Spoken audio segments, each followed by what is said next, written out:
صلی اللہ علیہ وسلم کے بارے میں ہمارا نظریہ یہ ہے کہ ہم اس حیات کے قائل ہیں جو تعلق روح کے ساتھ ہو، ایسی حیات کے قائل نہیں جو بغیر تعلق روح کے ہو۔ جس طرح حجر اور پتھر میں حیات ہوتی ہے لیکن وہ حیات بغیر تعلق روح کے ہوتی ہے۔ قرآن کریم میں ہے وَإِن مِّن شَيْءٍ إِلَّا يُسَبِّحُ بِحَمْدِهِ وَلَٰكِن لَا تَفْقَهُونَ کہ جتنی بھی چیزیں دنیا میں موجود ہیں یہ اللہ کی حمد کی تسبیح کرتی ہیں لیکن تم ان کی تسبیح کو سمجھتے نہیں ہو۔ اب کوئی شخص کہے کہ ہم پیغمبر کی قبر میں عبادت کے قائل ہیں جیسے پتھر کی تسبیح کے قائل ہیں تو ہم اس کو قائل حیات نہیں سمجھیں گے۔ کیوں؟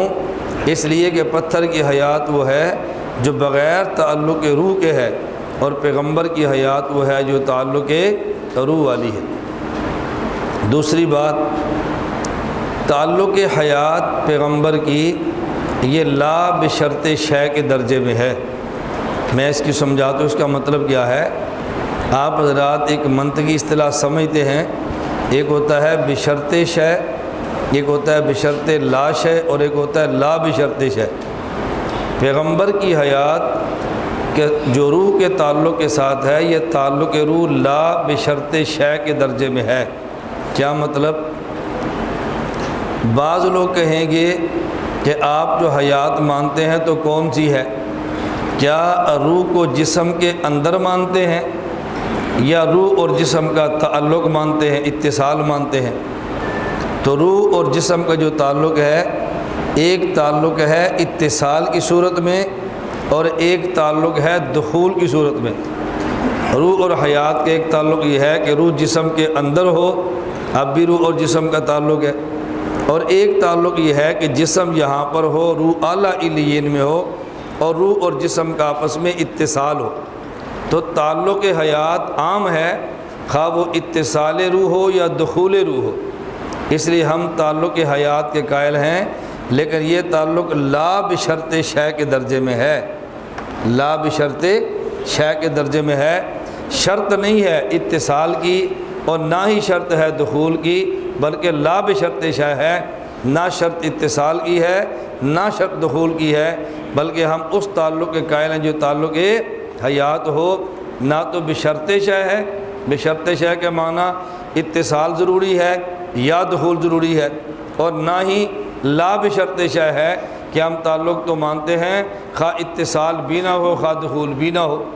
تو ہم مانتے تو ہیں لیکن یہ اتصال اور دخول ہمارے یہاں شرط نہیں۔ اگر کوئی بندہ پیغمبر کی حیات اس طرح مانے کہ روح جسد اثر کے اندر ہے تو بھی ٹھیک ہے، اور اگر اس طرح حیات مانے کہ جسم قبر مبارک میں ہے، روح اعلیٰ علیین میں ہے اور دونوں کا آپس میں اتصال ہے، یہ بھی ٹھیک ہے۔ تو تعلق حیات عام ہے، خواہ اتصال روح ہو یا دخول روح ہو، ہم دونوں صورتوں میں اس کو حیات کو مانتے ہیں۔ نمبر 3،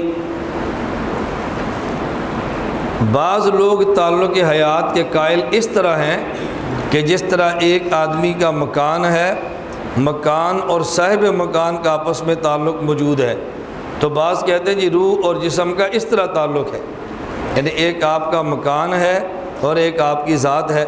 اب دیکھیں صاحب خانہ کا خانہ سے تعلق ہوتا ہے نا، اور اگر خانہ کو کوئی خراب کرے تو صاحب خانہ کو تکلیف ہوتی ہے۔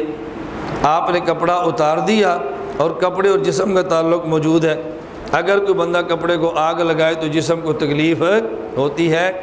بعض کہتے ہیں تعلق ایسا ہے، ہم اہل سنت اس تعلق کے قائل نہیں جو تعلق خانہ اور اہل خانہ کے درمیان ہے، جو تعلق لباس اور صاحب لباس کا ہے، بلکہ ہم اس تعلق حیات کے قائل ہیں کہ جو تعلق روح کے ساتھ خواہ اتصال کے درجے میں ہو یا دخول کے درجے میں ہو۔